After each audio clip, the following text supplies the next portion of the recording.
What's up, guys? It's your boy Barca Boy 103. Today we're going to be reacting to the Barcelona news over the past few days, where there's not too much to discuss, but still some big topics that we have to talk about. Firstly, the Memphis Depay operation. Since my last video, the announcement has been made by Atletico Madrid and Barcelona on the exact details of the operation. I will give it to you, my opinion, and how Barcelona could optimize and capitalize on this bad situation. Also, you have to talk about Busquets' future. Now, Busquets' future is still in the air, whether or not he wants to stay at the club or leave in the summer. Xavi wants him to stay, and there is a new name on the table as a potential replacement for him in the summer in Dani Parejo. We'll talk about that. Also, for this transfer window, the club are looking at Marcelo, Brozovic to maybe sign, maybe even a striker, but Kessie's future is still in doubt, but it has been cleared up over the past few hours. And finally, we do have a huge contract renewal update on both Inaki Pena and Alejandro Balde, and how they're both on the verge of finalizing their renewals at the club. But before we get into it, make sure you guys smash that like button down below. Let's try to get to 200 likes in this video. Be very much appreciated. And also, if you're new, make sure you subscribe down below if you haven't already, and let's get into it. Now, before we get into the video, this video is sponsored by Number One Foot. Number One Foot is one of the best replica football jersey websites on the market. They have fantastic qualities at fantastic prices. I ordered some the other day, and I got the treble winning jersey for Barcelona in the 14-15 season. The quality is absolutely unreal at a fantastic price. Look at the badge on the jersey. It is fantastic. You have the Nike logo as well, looking brilliant. It has the right tags, the right size, the right material, and it's at a fantastic price. And on their website, they do have the new Barcelona kit for this season with the Spotify logo. You can pick what badge you want on the sleeve, La Liga, Champions League. You can pick whatever number you want, whatever name you want on the back as well. And again, the material is absolutely unreal. Here I have the 2007 Champions League kit for Barcelona. As you can see, it has the UNICEF logo, the Nike, the Barcelona badge with the Camp Nou name around it. And if you use the discount code BOY at checkout, you do get 15% off your final order. That is BOY. Use it at checkout, 15% off, and all orders over $80 get free shipping as well. So go down below, top link in description, and get your new football kit today. Let's start off with the transfer news over the past few days. Now, first I want to discuss the sale of Memphis Depay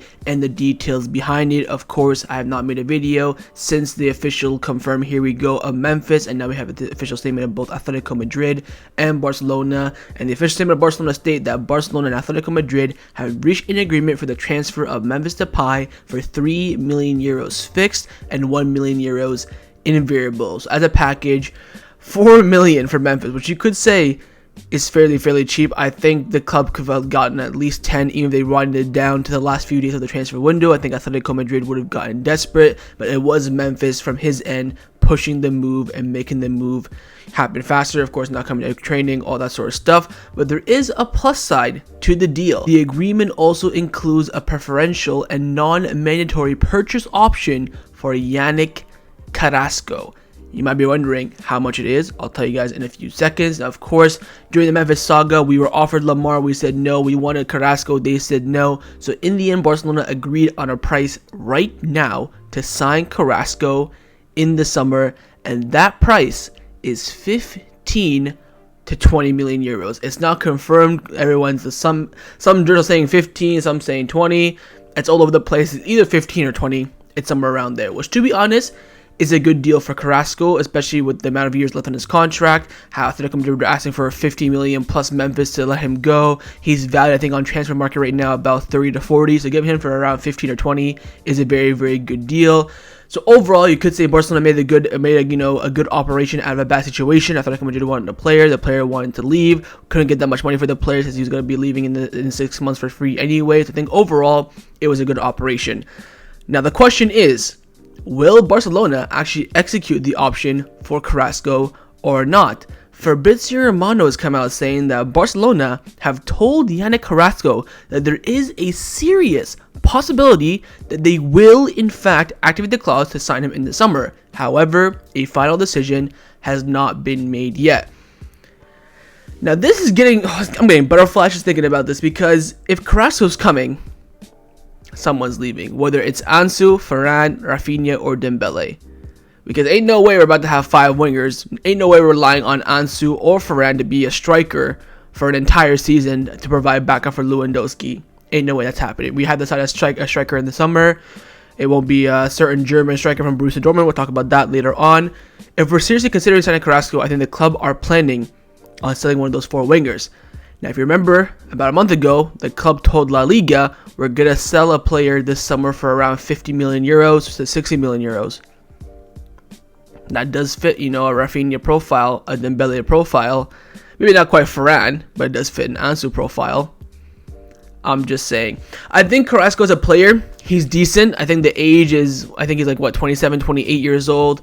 He's Atletico Madrid's, best player behind Antoine Griezmann. Very, very important for them. Excellent winger. Can also do a really good job at wing back as well. He's always been, a great player against us as well. I wouldn't mind signing him, and for the price as well, I think is decent. I don't see it as clear as Fabrizio was saying that they're seriously considering the possibility. I think we'll only sign Carrasco if we sell or get a good offer of one of our 4 wingers. When maybe Dembele doesn't renew, Arsenal come in for Raphinha, Chelsea come in for Varane. I don't think Ansu will leave, but I think from one of those 3, you never know what happens with them. And of course, with the situation at the club right now, we're always open to offers. I think having Carrasco there is great from the club, a great winger for a good price as well. So we'll wait and see. But I think overall in the Memphis Depay operation, both Atletico Madrid and Barcelona got a good deal out of it. Now, with the exit of Memphis Depay, it does open up the possibility of Barcelona signing a player in the last 7-8 days of the transfer window, and there are some names on the table at the club. Firstly is Marcelo, Brozovic of Inter Milan. Fran Martinez from Deportivo has come out saying that Barcelona will try to sign Marcelo Brozovic on loan with a buy option, but convincing Inter Milan for this will be difficult. Barcelona cannot invest money now due to FFP, and Inter need to make money urgently, and they can sell Dumfries or Miralem Skriniar. So Brozovic apparently is on the table for Barcelona, and the Kessie Brozovic swap deal as well is still on the table. Gerardo Romero came out saying that although in Italy they tell you that Brozovic does not want to come to Barcelona, we can confirm that he wants to come. We, as in his organization, Gigentes. Kessie has a meeting with Xavi in the next few hours. If all goes okay, we will have a Kessie Brozovic swap deal. Now, this happened, I believe,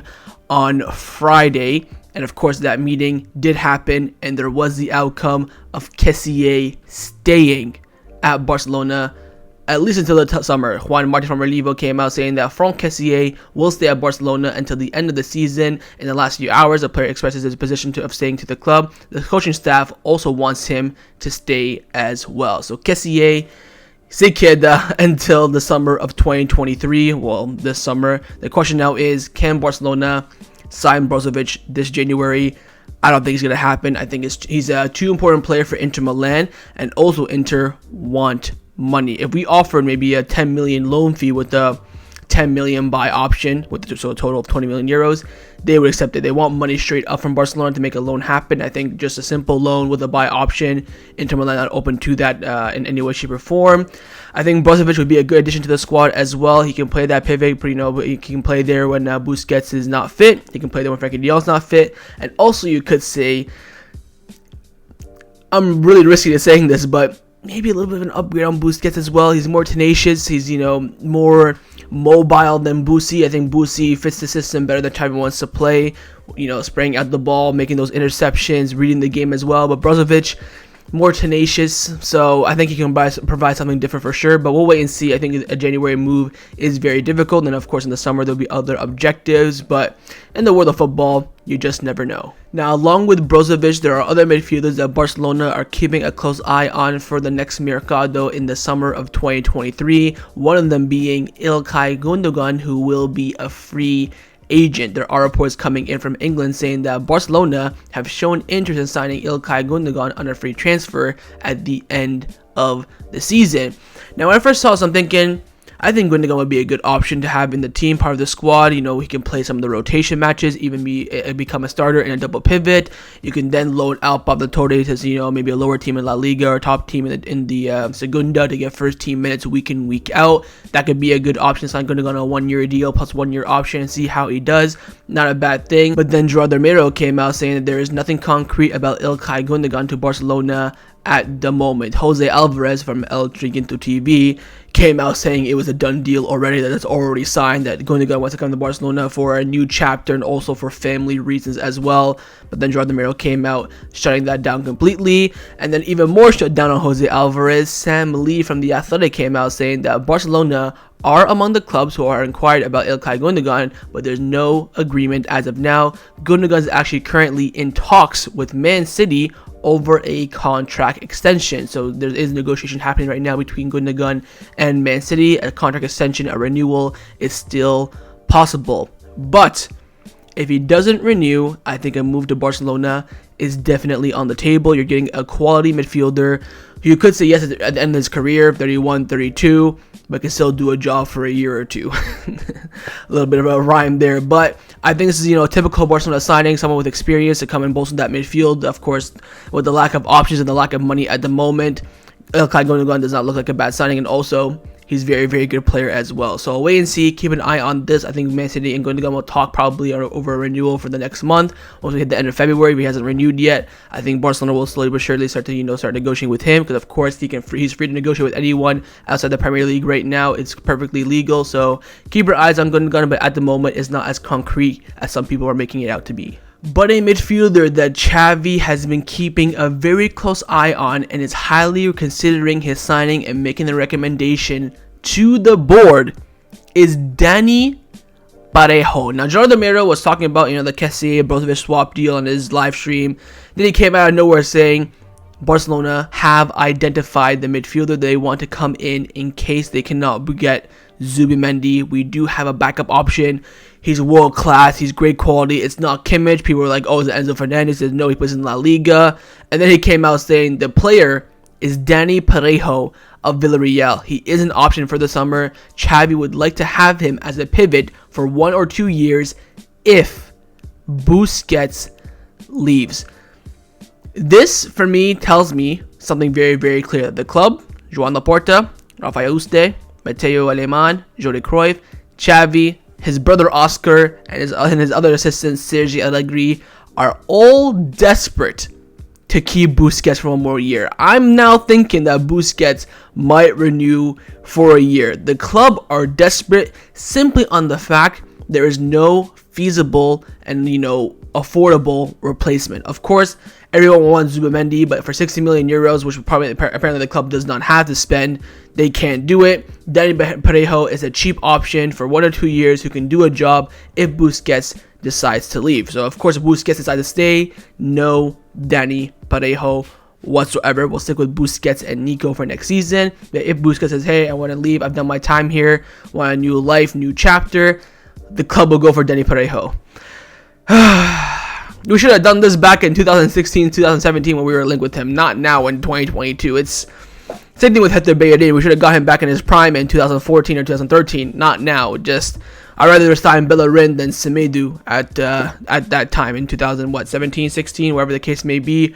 We're always signing players so late. Same with Indigo Martinez. I would have taken him back in 2017, 2016, not now in 2022. So Dani Parejo does fit the mold. He does fit the profile. I mean, for a year or two, I guess I would take him. I think he still has, like Gundogan, still has a year or two left in him. But I want, reassurance. I want to know for a fact we're going to get a quality midfielder in after Dani Parejo. But if it's what Xavi wants, give it to him. You have to trust Xavi. This is the manager. You can't just say, oh, no, we're not going to give you Dani Parejo. Here's, I don't know, Rodriguez, the Betis Argentinian midfielder. It doesn't work like that. You have to, if you're in a stucky situation and you only have a few names on the table, you have to go with the recommendation of the coach. If Xavi wants Parejo, then fair enough. We'll wait and see. Keep your eyes on this one. But again, it will all depend. This move for Dani Parejo will all depend on the future of the captain, Sergio Busquets. Now, a player who Barcelona have been scouting over the past few months and want to sign this summer as a free agent, but will no longer be able to do so as a player has renewed his contract with his current club, is Youssoufa Moukoko. He has put pen and paper on a brand new 3-year contract at Dortmund over the past few days.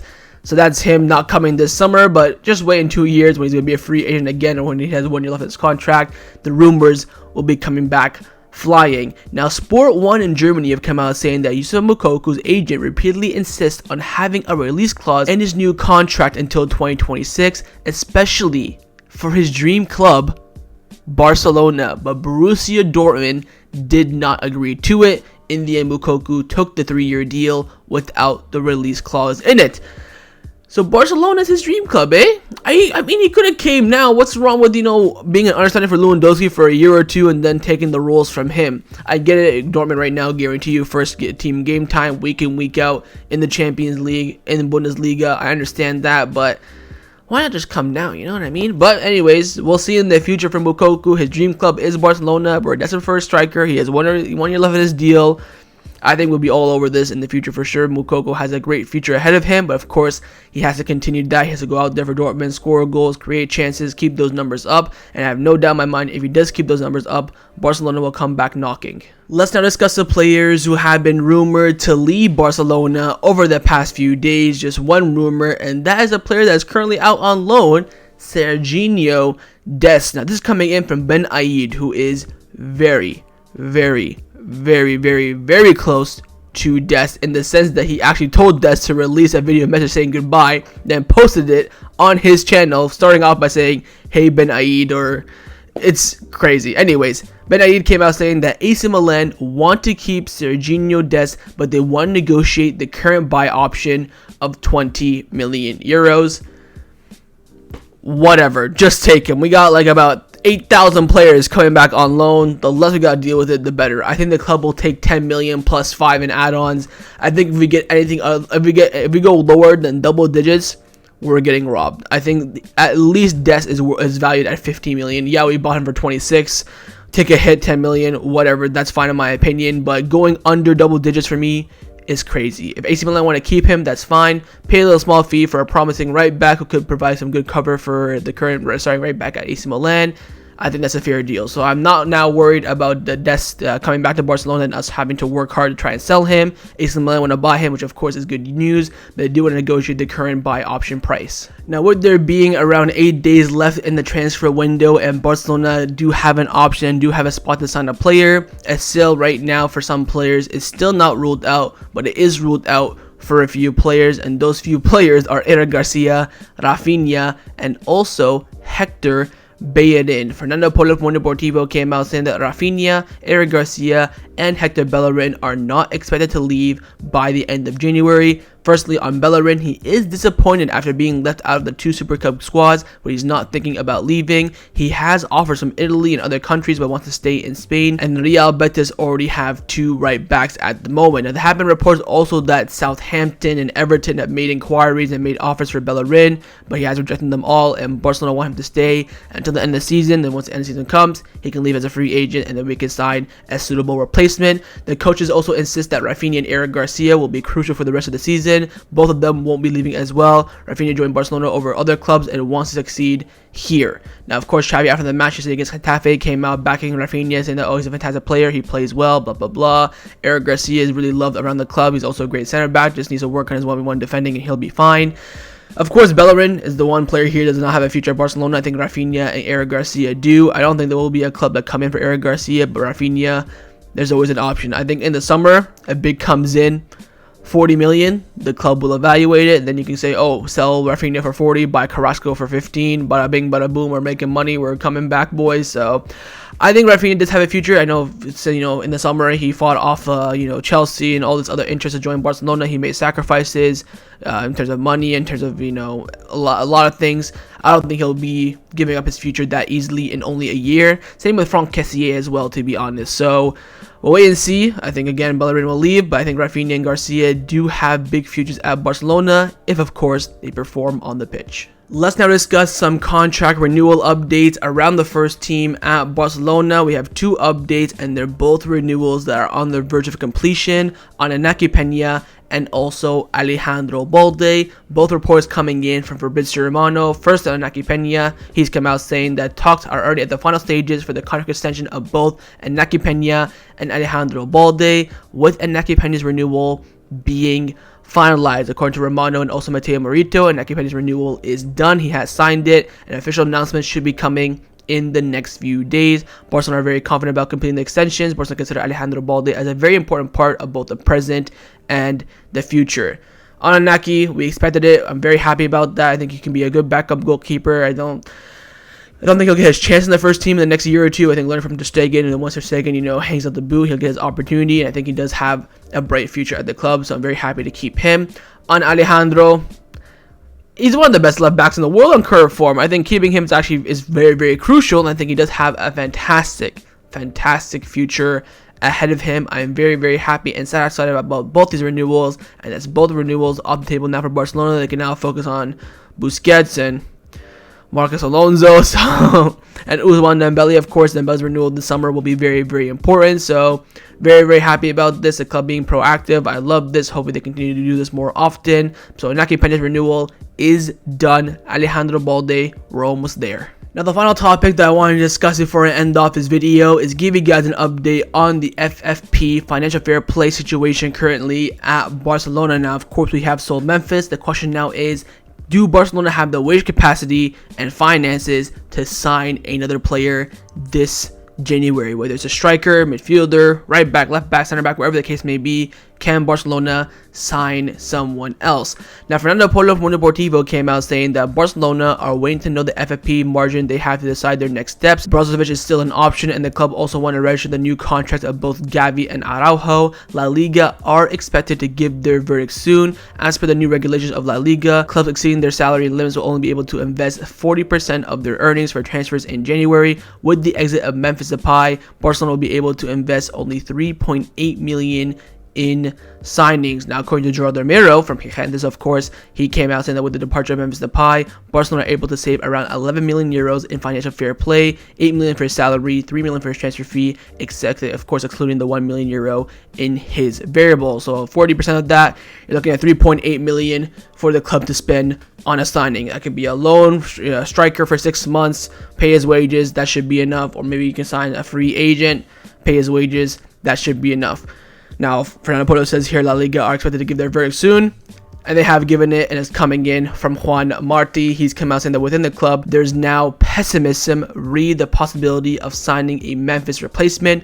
Barcelona contacted La Liga and received a negative response, although they will continue speaking, and the club is starting to think they won't be able to sign someone. Now, first of all, La Liga, and Javier Tebas, and his rules. These rules make no sense whatsoever. You have the Premier League spending 300 million this transfer window. Then you have Serie A 20, La Liga 19, Bundesliga 3, something ridiculous like that. Tebas says that, oh, FFP makes La Liga fair. When it doesn't, it just hinders the development of the league, development of the players, and that's why you see Spanish teams on the downturn, not being able to compete with these Premier League teams because they have the financial capability to do anything they want. First of all, that's crazy. Second of all, I think the club needs to sign a striker. We saw last night against Getafe, Ansu Fati not giving us anything. And I think having a Luke de Jong profile for the rest of the season on a 6-month loan would be crucial. Who do I think? I have no idea off the top of my head. I just need like a Luke de Jong, like a Giroud, maybe even a Aubameyang profile, just someone that we can bring in for 6 months. Just don't bring in Kevin Prince Boateng, and I'll be happy. I just think we need someone. We need someone who will say, yes, I will sit on the bench until I'm called upon. I'm happy to wear the Barcelona shirt and put everything in, put it 200% in training. That's a player that we need to come in, sub on in those dime moments that can actually give us a threat and give us a chance. I'm not asking him to score every single time we need him, but to provide us a different outlet, a different option. I think the club do need that. I think the club won't do it until Xavi really pushes for it. If we get reports, hopefully, I hope this happens in the next few days, we get reports in the media, Xavi has told the board to sign a striker, he needs one, blah, blah, blah. That's when the board will be proactive. But the question is, right now in everyone's mind, who to sign.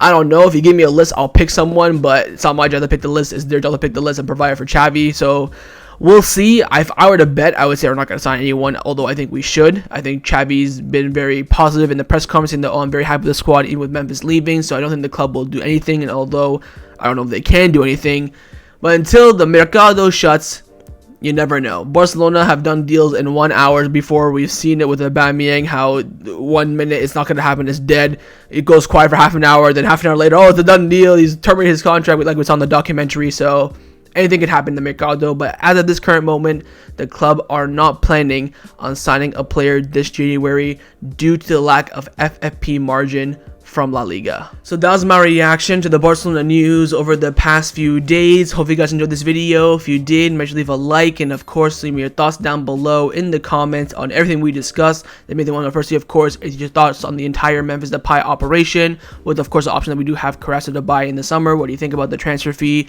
and having that option as well? Secondly, on the Busquets situation. Firstly, would you keep Busquets? Secondly, if you don't, who would you sign to replace him if we cannot get or can't afford Zubimendi? Third of all, your thoughts on Franck, Kessie. You think he has a future at Barcelona or not? And finally, your thoughts on the official renewal of both Alejandro Balde and Inaki Pena, and how they're both being finalized and on the verge of completion. And of course, make sure you guys subscribe down below if you haven't already. And I'll see you guys next time on the channel. Take care, and Forza Barca.